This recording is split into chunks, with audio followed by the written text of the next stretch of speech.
झूठ की भलाई एक सच्ची दास्तान। कभी कभी झूठ गुनाह नहीं होता। कभी कभी एक हिकमती झूठ जिंदगियों को बर्बाद होने से बचा लेता है।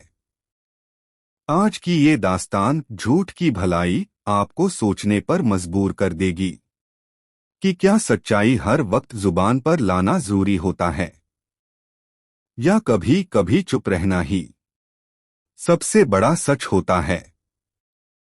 मैं उस वक्त पुणे में था। अचानक आरिफ भाई का फोन आया। उनकी आवाज में एक अजीब सी बेचैनी थी। कुछ भी हो भाई, आना ही होगा। गाड़ी भेज रहा हूं, उन्होंने जोर देकर कहा। मसला क्या है? मैंने पूछा। बस इतना कहा गया, ये मामला फोन पर हल नहीं हो सकता। आपको आना ही होगा। मैंने देर न करते हुए फौरन सफर की तैयारी की और कुछ ही घंटों में उनके शहर पहुंचा। शहर से बाहर एक होटल में मुलाकात तय हुई। आरिफ भाई के साथ एक नौजवान भी था।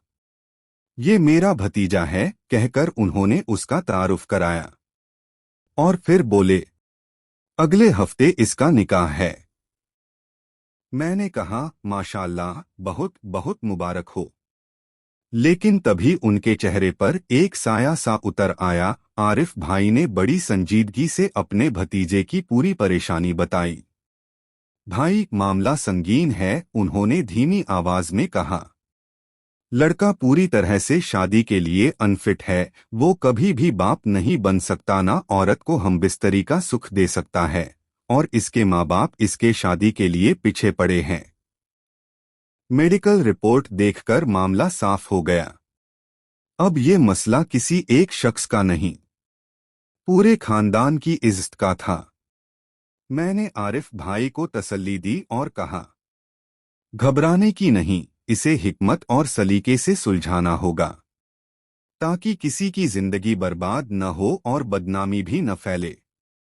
इस्लाम में दूसरों के ऐब छिपाने का हुक्म है। हजरत रजी अल्लाहु अन्हु से रिवायत है, मुसलमानों की गीबत मत करो, उनके ऐबों के पीछे मत पड़ो। जो ऐसा करेगा, अल्लाह ताला उसके ऐबों के पीछे पड़ेगा और उसे उसके घर में ज़लील कर देगा।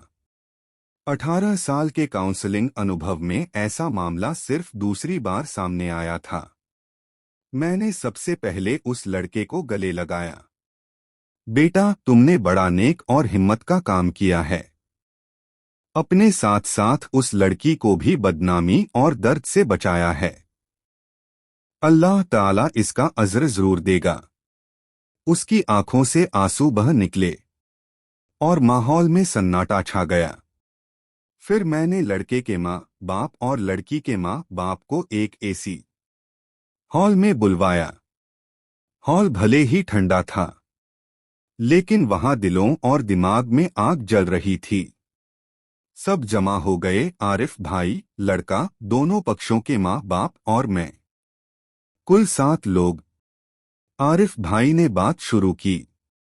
हाजिरीन, आप सब मुझे जानते हैं। ये मेरे दोस्त पुणे से आए हैं। इन्होंने इस लड़के के बारे में जो कुछ बताया, वो हमारे पूरे खानदान को शर्मसार कर देने वाला है। ये लड़का मासूम चेहरा दिखाकर हम सबको धोखा दे रहा था।